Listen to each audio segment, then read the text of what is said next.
Urbanization the world over has affected spaces associated with public recreation and transport. This project is rooted in a desire to be an urban design process that responds to the current paradigm and provides positive urban space.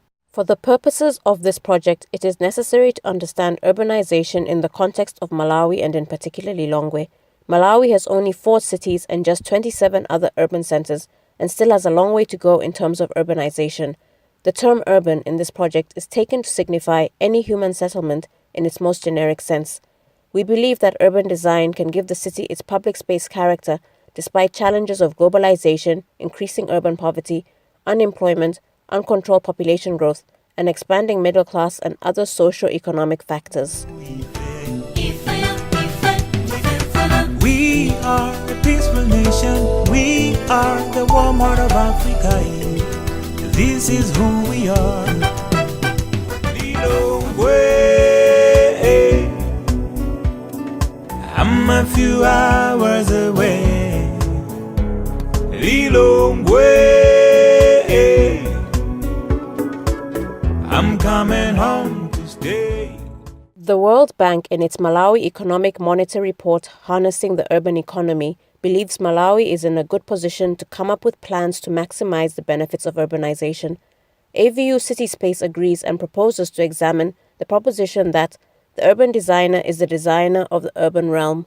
We adopt the definition that design is the act of initiating change in man-made things and extend it to change in any environment. This research rather explores the urban designers who are literal generators of the environment. The urban realm is not merely the container of life, it is the container and life itself. The site is at a crossroads between the M1 and M3 highways, surrounded by private developments which include shopping malls, hotels, and petrol stations. These developments have spaces in between them, some of which have been abandoned and others claimed illegally being used as informal bus stops, truck and bajaj stands.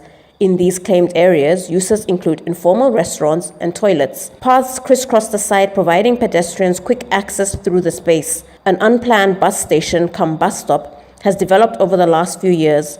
Rubbish has begun to collect in the site. There are no formal toilets. Adjacent to the site are green spaces with potential for city parks.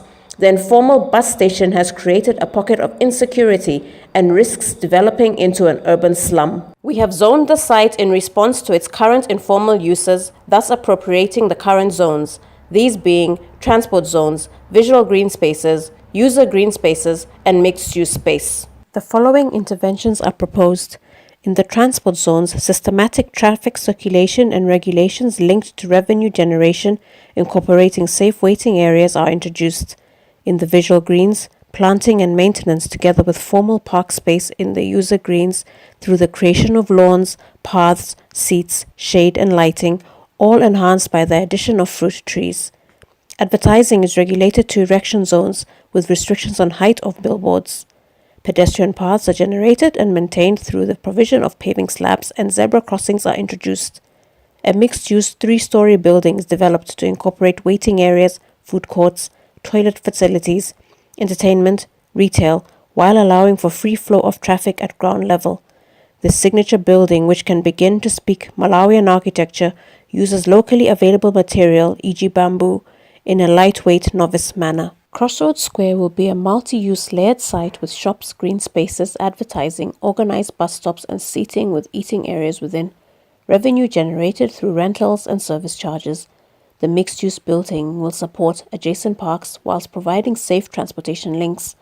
Safe and clean, non-elitist food courts are provided with hygienic ablutions for all. Community needs and lifestyle are incorporated for needs and ideas to be wholly acceptable. Cheap locally found materials starting with small interventions, then proceeding with more complex ideas following assessment.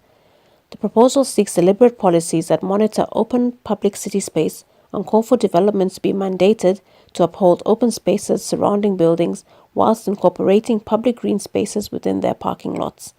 We seek to replicate the Crossroads Square to other leftover spaces, thus making a model that can be adopted by other cities in Malawi and further afield in Africa.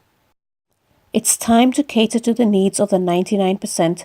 The leftover spaces in our communities have potential enough to change the urban landscape and shift from being leftover spaces to great places. Urbanization can be sustainable.